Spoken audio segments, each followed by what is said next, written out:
बहुत बड़ी कंट्रोवर्सी हो गई है वर्ल्ड कप में। इंडियन बॉलर्स जो है ना, उनको आईसीसी और बीसीसीआई अलग बॉल देता है, अलग गेंद देता है, पता नहीं एसजी की बॉल देता है या ऐसी बॉल देता है जो स्विंग और सीम को हेल्प करती है, जिससे इंडियन बॉलर्स जो है ना सेकंड इनिंग्स में बहुत आउट करने लग जाते हैं। ये मैं नहीं कह रहा, ये पाकिस्तान के फॉर्मर क्रिकेटर है हसन रजा, उन्होंने कहा है कि इस पे इन्वेस्टिगेशन होनी चाहिए कि इंडियन बॉलर्स जो हैं वो एक्स्ट्रा ऑर्डिनरी कैसे परफॉर्म कर रहे हैं, जबकि दुनिया के हर बॉलर इसी पिच पे बॉल करता है तो वो ऑर्डिनरी लग रहा होता है। मतलब जब बैट्समैन बैटिंग करते हैं इंडिया के तो 350 करते हैं और 55 पे वो बॉल आउट कर देते हैं ऑपोजिशन को। तो क्या इतना डिफरेंस आ जाता है कि मतलब जो इंडिया 50 ओवर खेलता है उसमें 350 होगा और जब बॉलिंग इंडिया करता है तो 55 ऑल आउट। ये वजह क्या कि इंडिया 7 के 7 मैचेस जीत गया, तो उन्होंने कहा इसको इन्वेस्टिगेट करते हैं। तो इन साहब को तो आप लोग जानते ही हैं, इनका काम ही है जहां देखो वहीं पे थूको पहले और फिर उसके बाद चाटो। ये माहिर हो चुके हैं इसमें। हो सकता है व्यूवरशिप गेन करने का तरीका हो। भारत के खिलाफ ये इलॉजिकल बात को भी लॉजिकल बातों में बदल देने की पूरी कोशिश करते हैं और कहने को ये सीनियर स्पोर्ट्स जर्नलिस्ट हैं। समझ रहे हैं आप? तो इनके चैनल पर जब आप जाएंगे तो मतलब इनको बीसीसीआई से, जो हमारा क्रिकेट कंट्रोल बोर्ड है, उससे इनको खासी दिक्कत है। दिक्कत क्या है? मुझे लगता है कि ये बीसीसीआई के खिलाफ इतना जहर उगलते हैं कि पूछिए मत। और आप जाएंगे इनके चैनल पर देखेंगे तो आपको पता नहीं बीसीसीआई ने कौन सी इनकी भैंस खोल ली है, लेकिन देखेंगे तो हर जगह BCCI this, BCCI that, BCCI cheated, BCCI ये, बीसीसीआई वो। मतलब भाई बीसीसीआई से तो इनकी पर्सनल खुंदक हो गई है, कोई ऐसी बात लगती है। आप समझ सकते हैं कि इनकी खुंदक जो है वो कहां तक है। मतलब मुझे लगता है समझदारी में इनकी दिक्कत है। हर जगह बीसीसीआई को नीचा दिखाने की कोशिश, हर जगह बीसीसीआई को फंसाने की कोशिश, हर जगह बीसीसीआई को कोसने की इनकी कोशिश रहती है। दर्जनों वीडियो हैं इनके चैनल पर जिसमें बीसीसीआई को नीचा दिखा रहे हैं।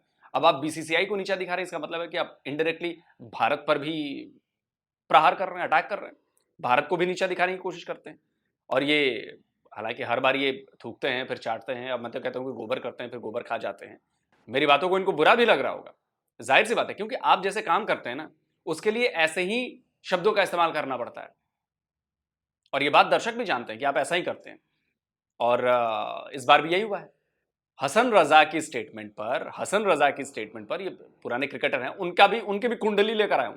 पूरी कुंडली, उनका बायोडाटा दूंगा मैं आपको, तब आपको समझ में आएगा।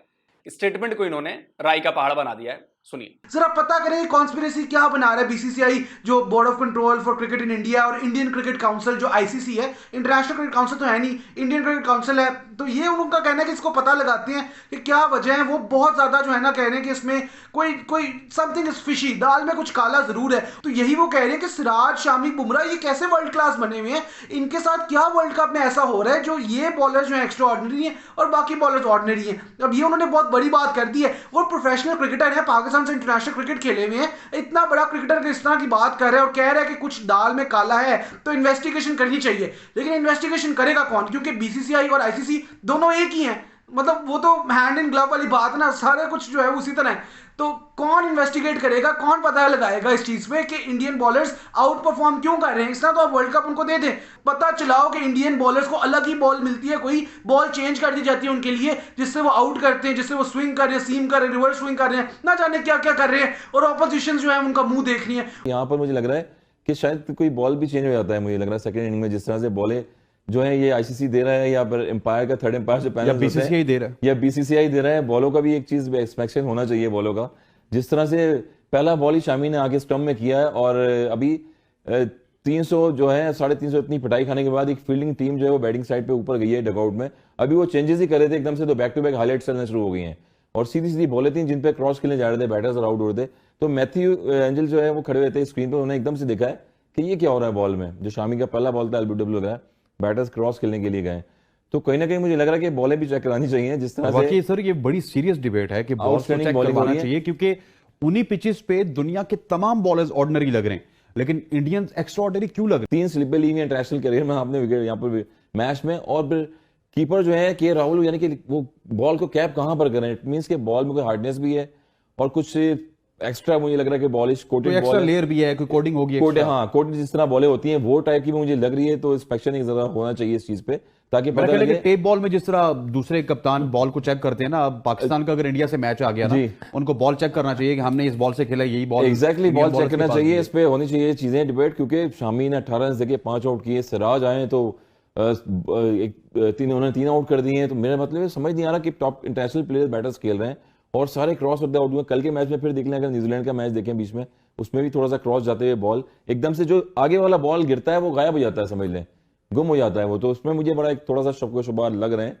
मेरे ख्याल में चीजें नोटेड होनी चाहिए। अब मामला तो आप समझ गए होंगे और हंसी भी आ रही होगी, जाहिर सी बात है, मैं जानता हूं, मैं भी हंसी रोक कर बैठा हूं और मैं भी कल से ये पूरा ड्रामा देख रहा हूं। लेकिन फिर मैंने सोचा कि नहीं यार, एक्सपोज करना बहुत जरूरी है, काउंटर करना बहुत जरूरी है, क्योंकि इसके बिना काम नहीं चलने वाला है। क्योंकि दुनिया में ऐसे भी लोग हैं जो झूठ को सच मान लेते हैं, प्रोपेगेंडा को सच मान लेते हैं। और चूंकि सीनियर जर्नलिस्ट हैं और हसन रजा फॉर्मर क्रिकेटर हैं, तो भाई सीरियस लोग लेंगे। इनकी भी पोल खोलने वाला हूं मैं इसी वीडियो में, अभी देखते रहिए कैसे पूरी कुंडली लेकर आया हूं, जन्म कुंडली पूरी। तो जी, हसन रजा की हैसियत क्या है पाकिस्तान क्रिकेट में, सबसे पहले यह समझने की हमें जरूरत है।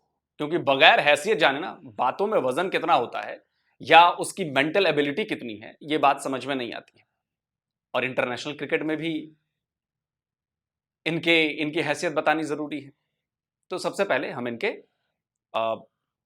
जो क्रिकेटिंग करियर है उसकी बात कर लेते हैं।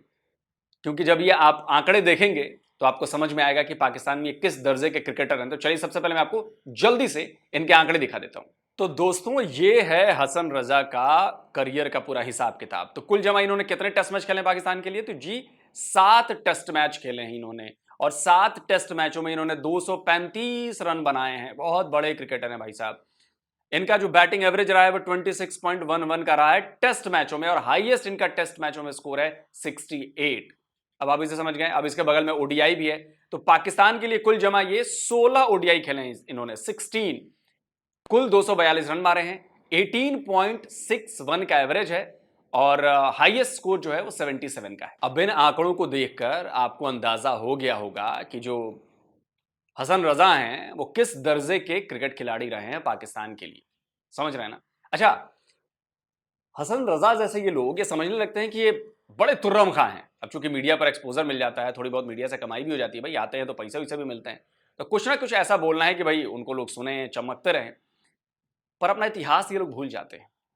अब वैसे पाकिस्तानियों की भी आदत रही है, अपना इतिहास वो फौरन भूल जाते हैं, सही तारीख नहीं पढ़ते, तारीखों को भूल जाने की इनमें जन्मजात आदत है। डीएनए को भी भूल गए हैं ये लोग, सब कुछ भूल जाते हैं। अब मैं जो है हसन रजा की जन्म कुंडली आपके सामने रखता हूं। तो आंकड़ों की मैंने रख दी, इनके क्रिकेट करियर की मैंने रख दी।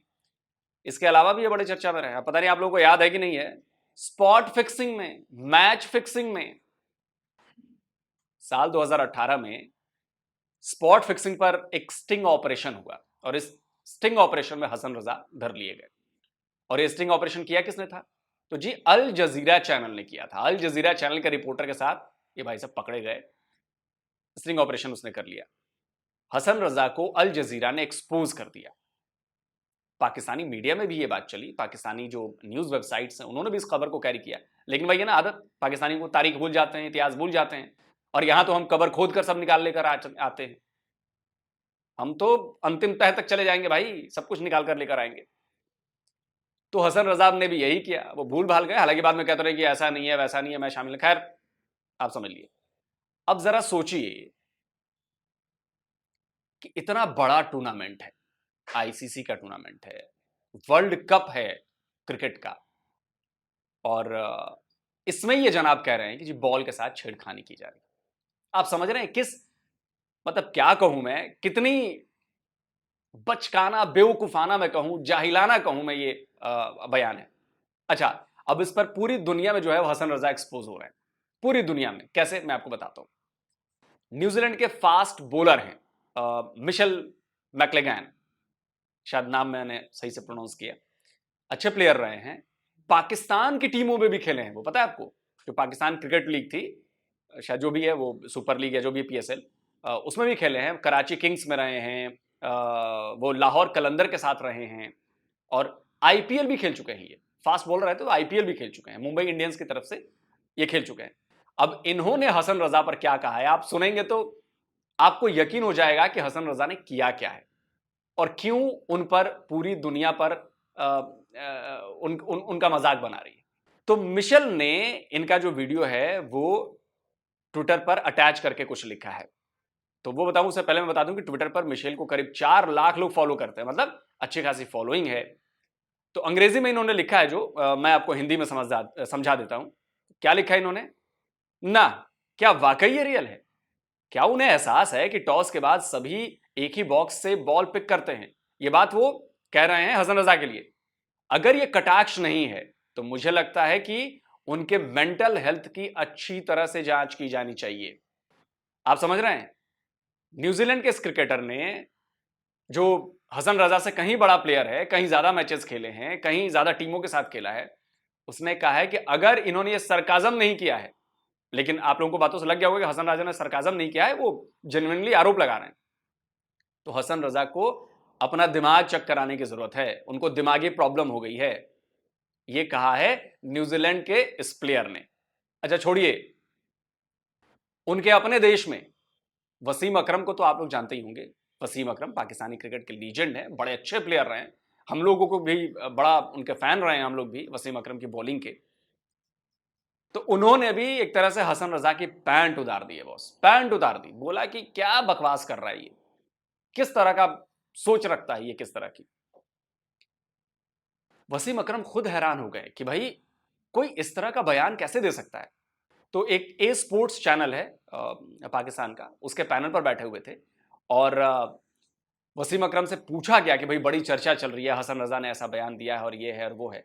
उस पर उन्होंने क्या कहा है, मैं छोटी सी क्लिप लगाऊंगा क्योंकि हो सकता है कॉपीराइट की भी आ सकता है, आप बड़ी क्लिप जाकर सुन लेना, वो बहुत विस्तार से बताया उन्होंने। तो उनका क्या कहना है आप जरा सुन लीजिए। Mohammad Yasir कह रहे हैं, is there any chance that the Indian bowlers are getting a different cricket ball from the ICC that swings more than any other ball? I've been reading about it from last couple of days. I want to have the same thing these guys are having. Sounds like fun because their mind is not there. बेइज्जती अपनी तो करानी साड़ी भी ना कराओ पूरी दुनिया में। तो ये कौन सोचता है ये चीजें? तो आपके कहने का मतलब है कि इस बॉल के अंदर कोई डिवाइस नहीं डली जिसकी वजह से डिवाइस से कैसे स्विंग हो सकता है? ओके कि these bowlers जो इंडिया के हैं, maybe they have learned something more, maybe they are better right now, maybe they are in And better appreciate form. them for being and they're performing well, of course. तो अब आप समझ गए ना कि हसन रजा ने किस तरह की बात की है। मतलब हम सबको हंसी आ रही है, बेसिकली हम सबको हंसी इसलिए आ रही है कि कोई एक आदमी जो क्रिकेट जिसने खेला हो, जो क्रिकेट खेलता है, जो इंटरनेशनल रूल्स जानता है, जो इंटरनेशनल लेवल पर खेला है, भले ही कम ही मैचेस खेले हैं, वो ऐसी बात कैसे कर सकता है, ऐसी बेवकूफाना बात कैसे कर सकता है, ऐसी मूर्खतापूर्ण बात कैसे कह सकता है, इतना बड़ा जाहिल कैसे हो सकता है वो कि ये बात कहे कि जी बॉल में तो कुछ हुआ है, बॉल में चिप लगा दी गई है। मतलब इसका मतलब ये ना कि बॉल में चिप लगा दी गई और चिप के हिसाब से बॉल जो है वो घूम जाती है। मतलब हद ही किया है हसन रजा ने। अब सोचिए, तो जैसा कि पाकिस्तानियों की आदत है गोबर खाने की, उधर फरीद खान भी गोबर खाते रहते हैं, हसन रजा ने भी गोबर खा लिया। अब इसको और क्या कह सकता हूं, क्रिटिसाइज तो ऐसे ही करूंगा ना। कोई बात अगर आप करते हैं जिसमें लॉजिक हो, जिसमें वजन हो, तो आदमी सोचता भी है कि नहीं यार ये पॉइंट सही है। आप ऐसी बात करेंगे जो पॉइंटलेस है, मतलब जिसके बारे में सोचा भी नहीं जा सकता कि क्या ऐसा भी हो सकता है क्या। मतलब पाकिस्तानी क्रिकेटर ऐसा कह सकते हैं, आप सोचिए। तो देख लीजिए हसन रजा का किस तरह से मजाक उड़ रहा है और किस तरह से हसन रजा ने खुद अपने आप को एक्सपोज कर लिया है। और इससे आपको इनके लेवल का, इनके स्टैंडर्ड का आपको पता चल गया होगा। तो उम्मीद है आपको कि एक वीडियो में मैंने सारे जवाब दे दिए, इस सारी कंट्रोवर्सी से रिलेटेड चीजें आपको फैक्ट के साथ बता दी। तो कमेंट करके जरूर बताइएगा कि आप लोगों को ये वीडियो कैसा लगा। जल्दी हाजिर होता हूं एक और नए वीडियो के साथ। नमस्कार, जय हिंद।